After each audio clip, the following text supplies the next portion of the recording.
Hi guys, welcome to the Northwest Connection podcast. This episode will dive deep into the sonic architecture of one of Ireland's most cinematic post-rock collectives, Overhead the Albatross. The music feels like flight, expansive, unpredictable and emotionally raw. Let's get into it. Hi, welcome to Northwest Connection. Today's guests are Overhead the Albatross. Hi guys. Hey, how you doing? Hey, Thanks. how you doing? Thanks for having us. Thanks for having us. No worries. So, would you like to introduce yourselves and what you do within the band? Yeah, I'm Luke. Play guitar and do some of the spoken word. I'm Vinny. I play guitar and do play some synth as well. And you're usually a 5-piece, is that correct? Well, there's 4 permanent members of the band, and then we have a drummer, Ben, who plays with us as well. He's a hired gun. And who are we missing from the band today? So we have Dave, who's desperately trying to get into the app here, but and Stevie, who's traveling at the moment, and said he might be able to join us later. Right, okay. So, how did the band come together and what's the story behind the formation? Do you want to take that one, Vinny? Sure, yeah. The band came together. It's a long time ago now. We all had been playing in different bands throughout our kind of, our school time and into college and stuff like that. And we all around, met around the same time, had the same kind of interest in music. And a lot of us had just kind of come out of other bands at around the same time as each other. It was like, everyone was going through breakups at the same time. And we all met each other and we all started going out with each other and started making music together. So yeah, it was just serendipity. We just happened to all be in the same place musically and physically and emotionally at the time when we just started making music. There was never a discussion as to what kind of music we were going to start making. We just were listening to a lot of instrumental stuff at the time and really kind of discovering kind of new music and how to portray emotion through music, and it was just something that really interested us, and we just kind of got together from there. Cool. And where did the interesting band name come from? It came from actually a previous member of the band.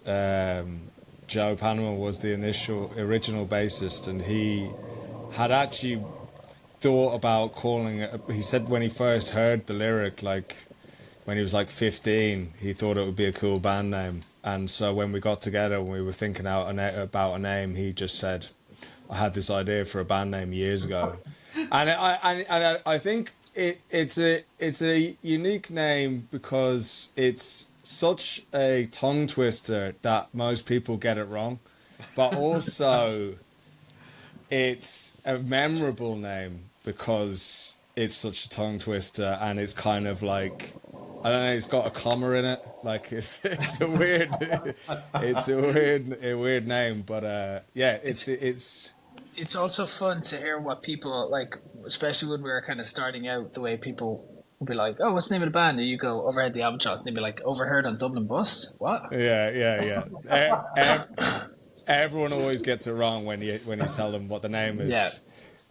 I think one person thought it was Overburnt the Melba Toast. Yeah. And where are you guys based? All over the place actually. I'm in Brighton. Yeah, we all at the met. moment. We all met in the Kildare, Dublin area, and now, I'm in Dublin at the moment. Luke's there in Brighton, and some of the lads are in Meath, and Dave splits his time between Kildare and the Philippines, which is an interesting one. Yeah. So we're all over the How does place. that work then for the writing process and the practicing process? Do you know what? It was actually brilliant for the writing process because, especially when we were getting to the crunch time of getting the album together, Dave has a little studio over in the Philippines there, and Luke went over to him, and when you're kind of putting the last few bits together, there's always loads of stuff where you're like, oh shit, we actually need, there needs to be something written here to bridge this part or something like that. So I'd wake up every morning with the time difference. I'd wake up in the morning and the lads would be like, we have a little part of this song. We need something here. So I'd spend the day writing, and I'd upload it, and then I'd fall asleep, and then they'd wake up, and it would just be coming in. So it actually kind of made the writing process on steroids. We were so like our time management was unbelievable. You know, we were like we got so much done in a day. So where does that songwriting process usually start then for you guys?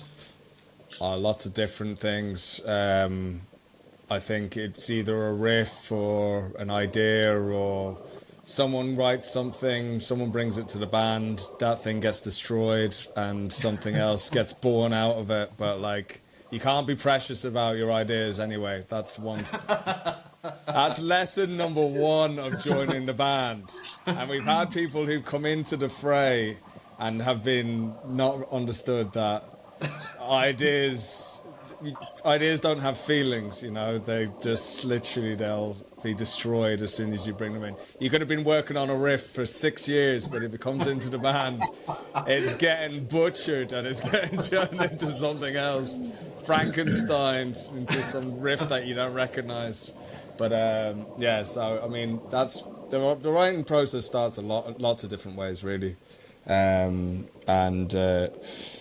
But yeah, so that's kind of it. Like, sometimes it's an idea, sometimes it's some words, and sometimes it's a riff. But it comes from lots of different starting points, I guess.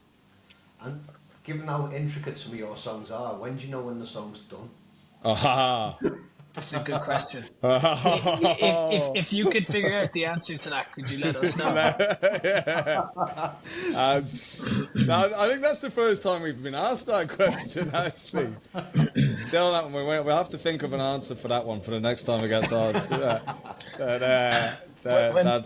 the label are pissing blood, that's when it's done. Oh yeah, I wish it was something super poetic, you know, like the fourth moon of every. But it's not. It's just like when you get sick of it. I think it's probably when you're like, yeah, fuck it, it's done now.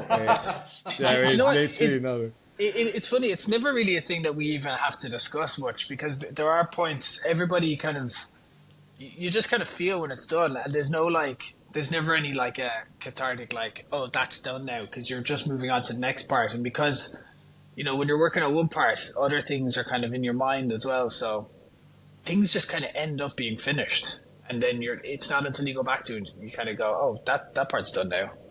Yeah. So yeah, it's not a stop-starty kind of thing. It's all very fluid and overlaps itself very much, and it also takes a long time.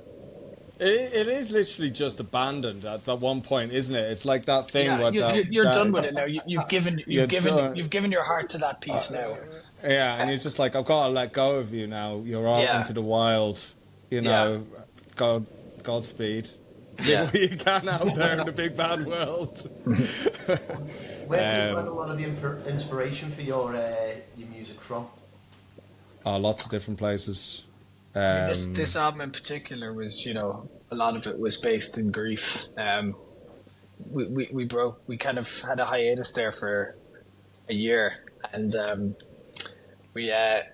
when we got back together, we had, you know, a lot of us had, you know, grown up, and people in our lives had died, and people in our lives had been born and stuff like that. So, you know, a lot of lyrics, I'll let you speak to that, Luke, on the lyrics and stuff.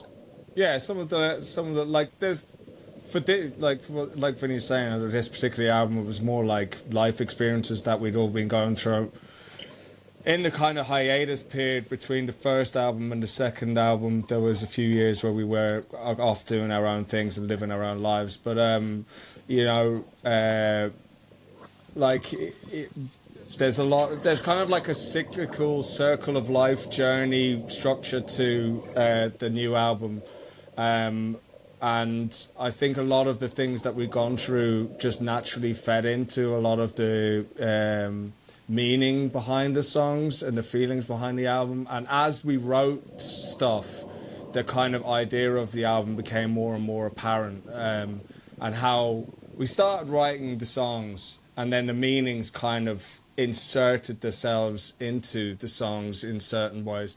Like and that's just down to what was going on in our lives at the time. You know, like I lost my dad, Stevie had a kid, Dave had a kid. We lost a very close friend to us, Paul Lynch, an extremely close friend to Dave, who we had other deaths and other births, and we were kind of coming to that age, I guess, where we all felt like we were kind of going through. It's that part of your life where you start to go through these things on a more regular basis.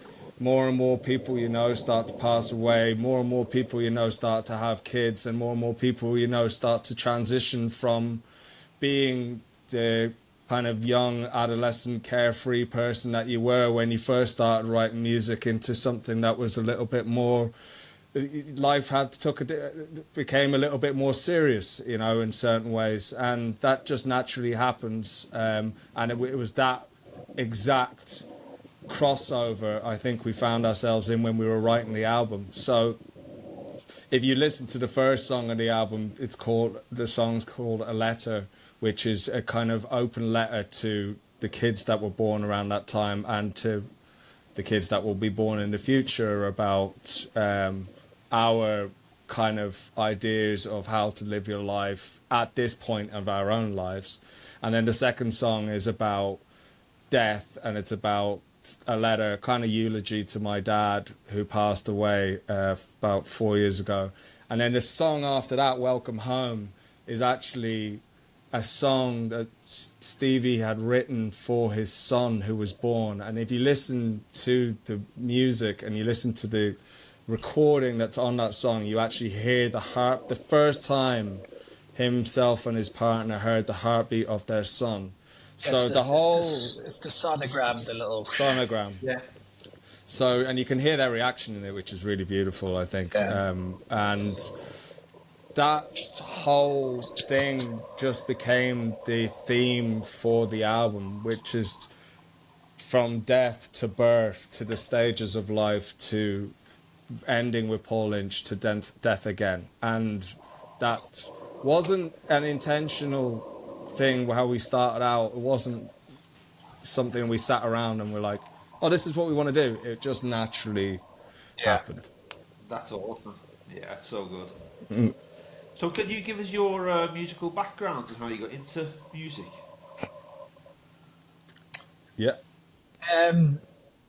So I come from a very sporty county here in Ireland, and I got myself a bad injury when I was a kid, and I picked up my father's guitar and taught myself how to play it, and I never turned back. Music for all of us has always been a huge part of our lives. You know, we always kind of, even as a kid, as an adolescent, you kind of define yourself by, you know, the bands you listen to. And you know, I remember being, you know, listening to Radiohead or Smashing Pumpkins when I was a kid, and it just changed my life. And just knew that that's always what I wanted to do. Whether it was, you know, playing on the stage or running gigs, that's what I do currently. I run a music venue as well. So yeah, it was just never a question for me that music was going to be a big part of my life. And having to have met these guys at this stage that I did was really great, because it meant that I really got to explore that in a meaningful way. And I think that's kind of like what the thing about us is that we have such a diverse background, right? All of us. Like, you got Stevie, who's a music teacher, actually, and like he came from a massive Pink Floyd background, prog rock, like all the classic kind of like all the classic bands, the Led Zeppelin and kind of stuff like that. That's, you know, when he was growing up, like 13, 14, learning how to play all those songs. And then Dave's background is way more like, it's kind of more, a little bit more eclectic. He was kind of like into like a lot of, his mum was a really massive musical influence on him, and she like had him listen to like Irish artists like Damien Dempsey, Jack L, David Kitt, and so his musical taste was like super diverse in terms of like, he loved all the rock stuff, but he loved all the pop stuff as well. And then for me, it was all, and then we had Vinny with the like kind of Radioheady kind of vibes, Block Party, that kind of stuff. And then we had a drummer at the time, Ben, who was super into Blink-182. And he never heard of post-rock when he joined our band. He literally didn't know what it was. And then it was, from me, a lot when I was growing up, it was a lot of like film score-y, classical music kind of stuff that my mum was really into. And I always really, like, I just kind of like loved watching films when I was younger. So I was absorbed in soundtracks. I always knew the soundtracks were resonating. So when you get that kind of interesting melting pot of all the different tastes and stuff, and then like I just got into Prodigy and taking drugs, and like everybody else did. and then so when you throw all that together and you kind of blend it out, you get a kind of Overhead track. How would you describe your music to somebody who's never heard you before? Oh, that's tough. The way I try, if it's somebody who asks me what do you like, I just go, it's like watching a film except with guitars. That's like, just trying to describe it. I think that's the way I succinctly have, over the many years of desperately trying to getting caught in the house party when somebody says, "Oh, I saw you guys the other day," and then somebody else is like, "Are you in a band?" And you're like, "Okay, now the next 10 minutes of my life is going to be trying to explain to them." The worst though. The worst is trying to explain it to your parents' friends. Yeah. They're like, "What kind of music is that?" And you're like, you're opening up a serious wormhole.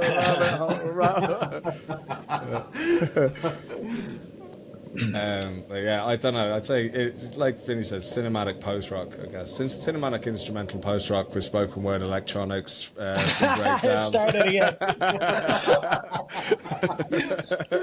Good luck getting that on the hype sticker.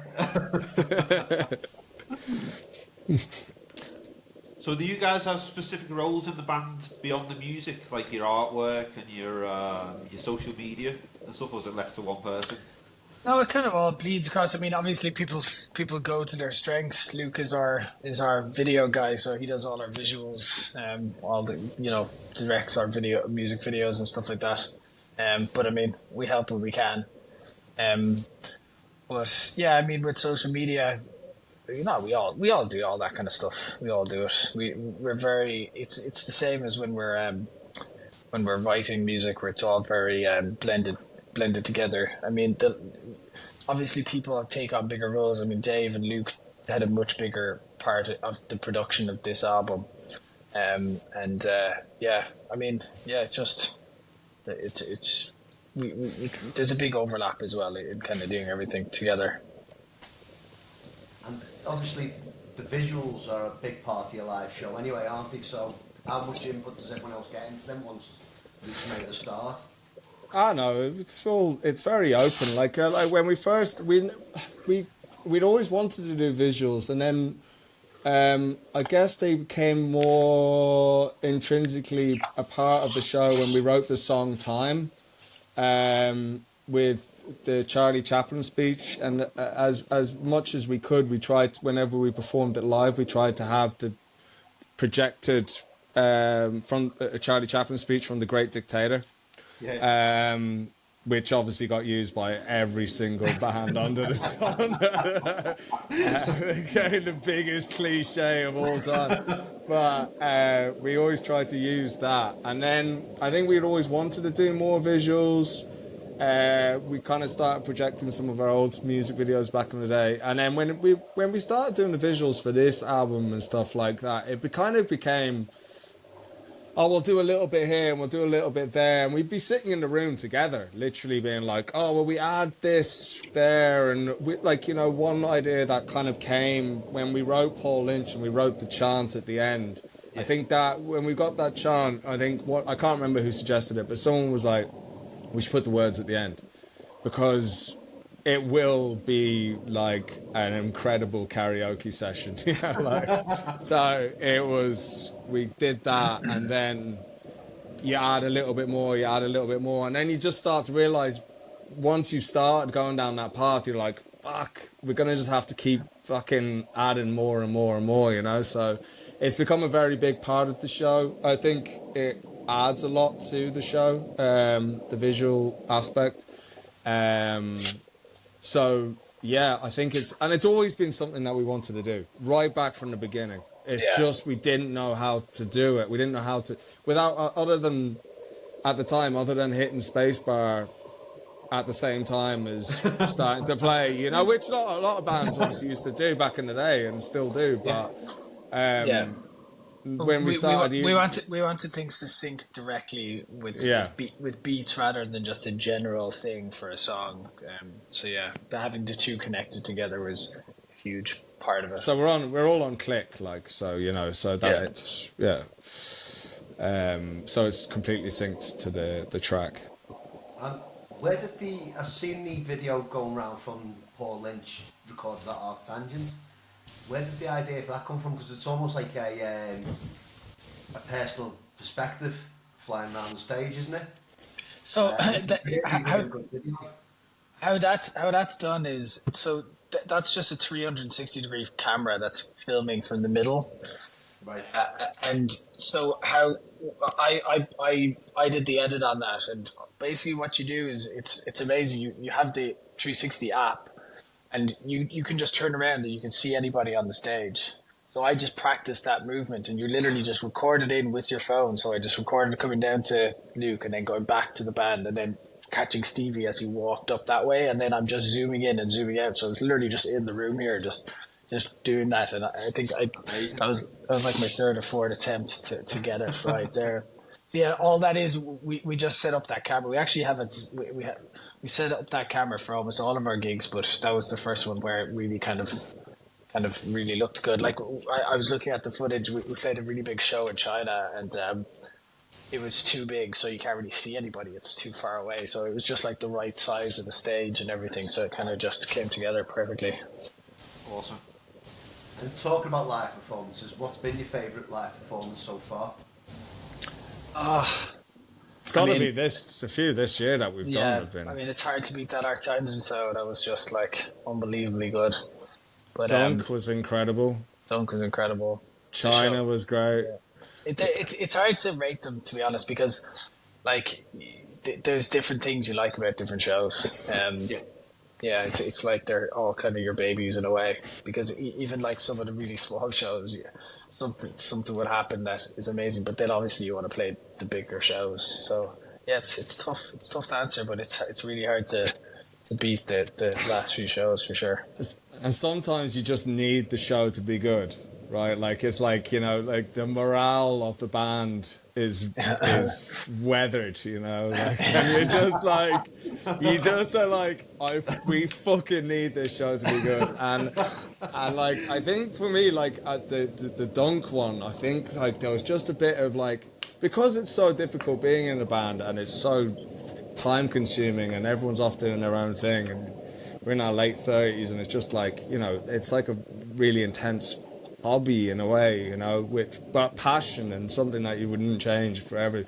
But then sometimes, you know, people have shit going on and they get a bit disillusioned with it, or they pull back, or you think they're getting disillusioned with it. And there's a lot of like different people's lives and thoughts going on at the same time. And so like at that point, when I remember going to Dunk, I was like, this, it's just not feeling like people are as enthusiastic right now about it. I was like, this fucking show has to be fucking good. And it was, you know, and then afterwards we got off stage and the reaction was amazing. And I think that like sometimes that those external factors feed into the show being good as well. Like as you're going into it, you know, like if you're feeling down or something's not going quite right, and then you get on stage and you play a show like Arctangent the last day, you're just like, fuck yeah, you know, like it's the best therapy. It's the best therapy you'll ever do. It's just you get to really leave it all out there. And, you leave a part of yourself, I think, on every stage you play, and not much left of us.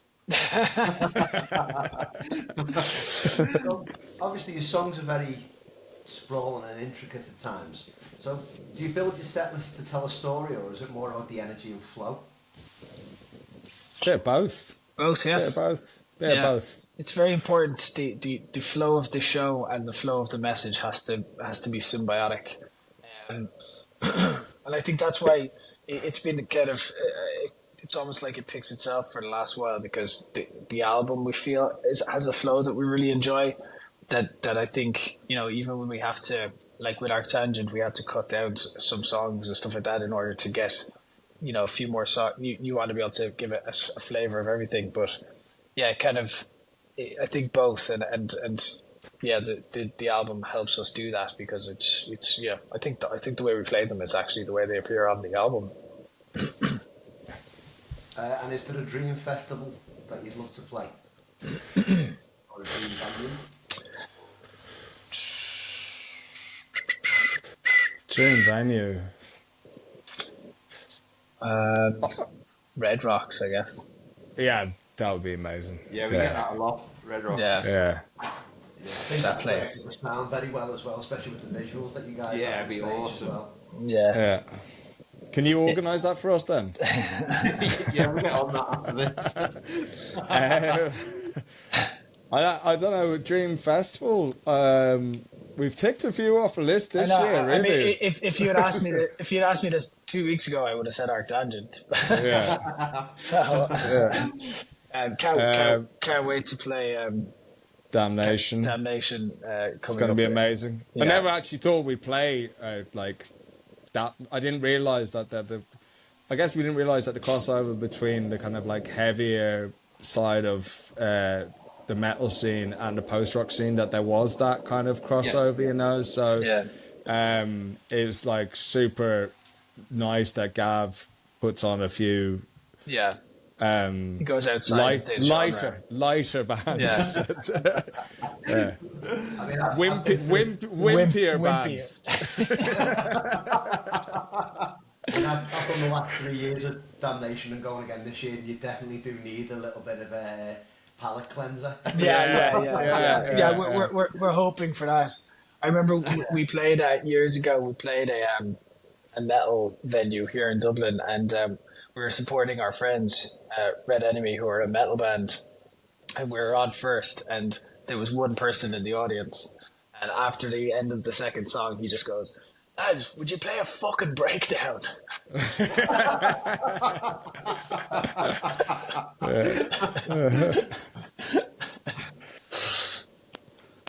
So, what's up next for Overhead the Albatross?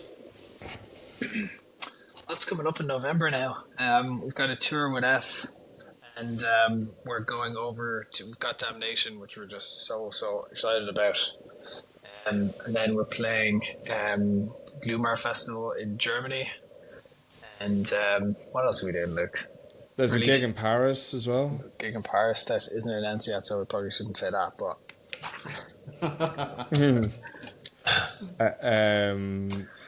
It must be. Yeah, anyway. Yeah, I'm not actually sure. I haven't checked if that's announced yet. What after that? We are. I don't know. There's a few things we're talking about. More shows next year. Hopefully, we're going to be releasing some remixes of some of the tracks that we've got. Some people who are interested in getting involved in that.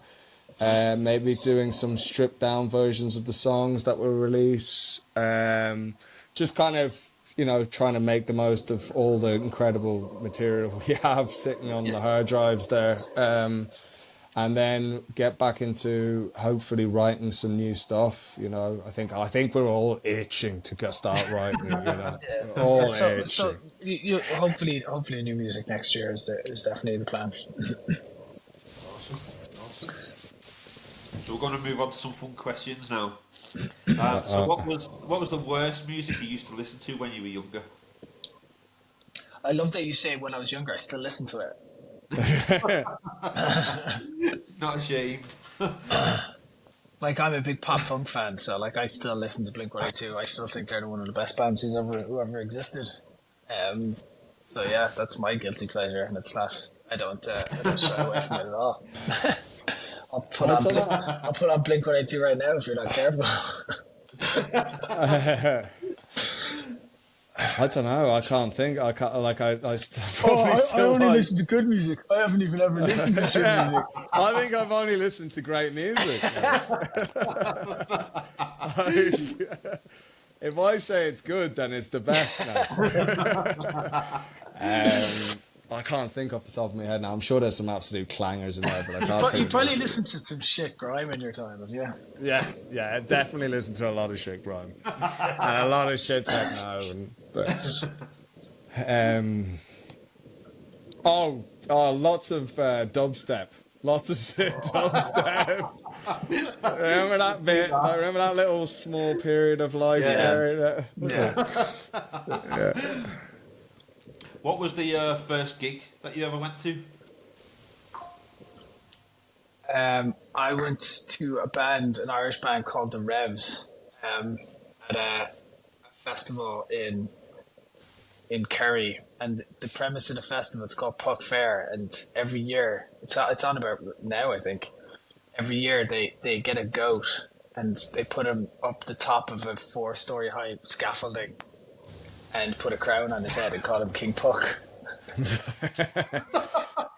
then they set up the stage and people fucking mosh and get drunk. It's great.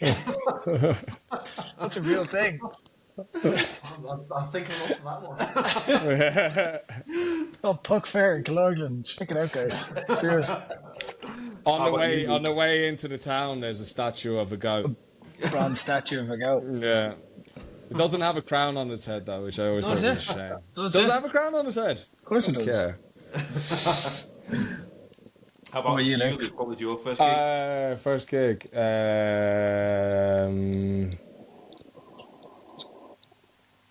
Something like Ludovico and Audi and the fucking... No, it wasn't that.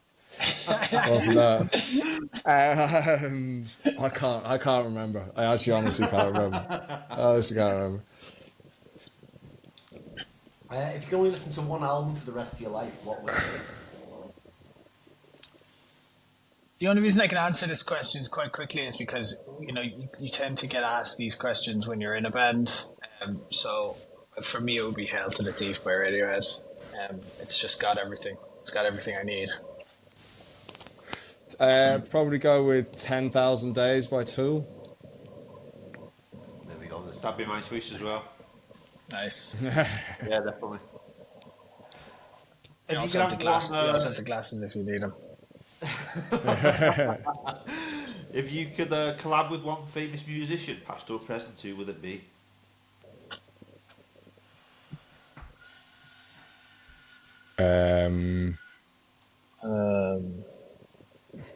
Cheeky Girls.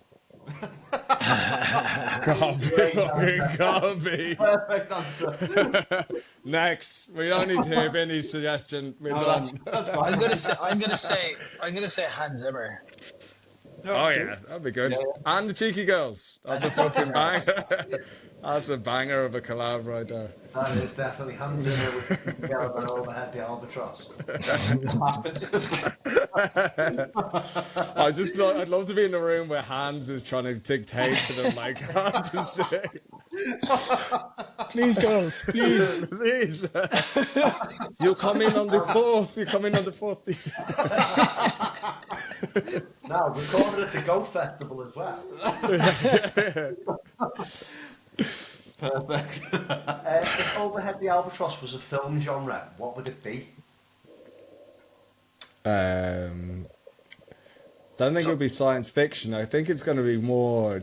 It's going to be a more drama. It depends on your perspective. If you're in the band, it's a horror. yeah. It's a psychological thriller. Yeah. No, it's not. It's not that. It's more of a rom-com. No, anyway, look, we've said all the genres now, so yeah. Have you got a current song on repeat? In the Name of the Father by a band called President is what I'm kind of addicted to at the moment. Let me just get the name right.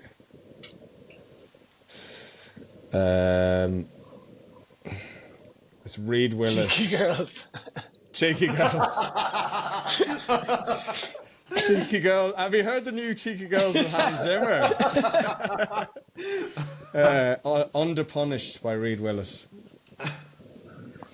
And if you've got one day off, no gear, no gigs, what's the perfect way to spend it?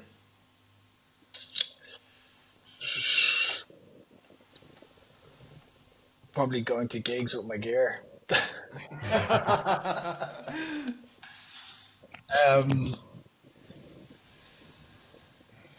I'd like to be on a boat. It's my favorite thing. Yeah, I'd go on a boat trip. Yeah, something aquatic too. I like being in the sea. Hence, living in Brighton. Yeah, that's why I moved here. We've got some quick fire questions for you now. So, vinyl or streaming? Vinyl.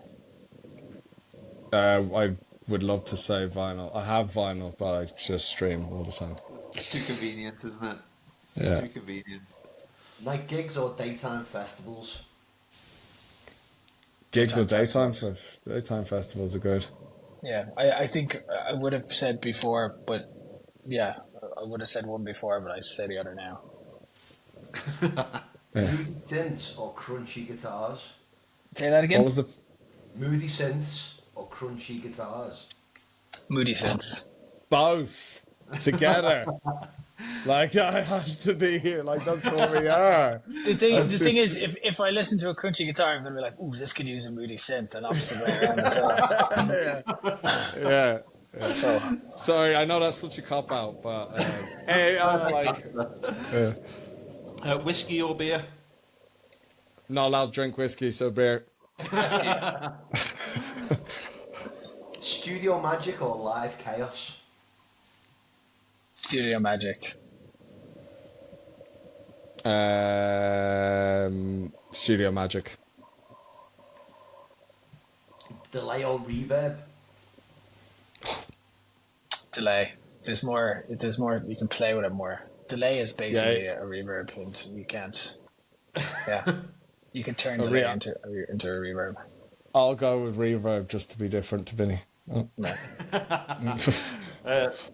City life or country life? You know what? As a country guy, I've been living in the city for a long time, and every time I go home, I'm like, God damn it, I should come home. But I guess city life is what I do. I think I always thought that I would have been just completely city, but I think that country. I think at the moment, country life is where. I know I'm in Brighton City, but it's not that fucking built up, is it? I mean, it's pretty chill. It's pretty chilled. But I was living in the country for the last 5 years, and I definitely preferred. I think I preferred that pace. Concept album or playlist banger? Concept album, no question. And our final question is a mystery meat milkshake or a meat feast pizza with a toothpaste sauce? I definitely have to go for. I'm a vegetarian, so I have to go for the milkshake either way. You can have. I'm going for the milk. I'm going with milkshake too, man. Yeah, because there's no.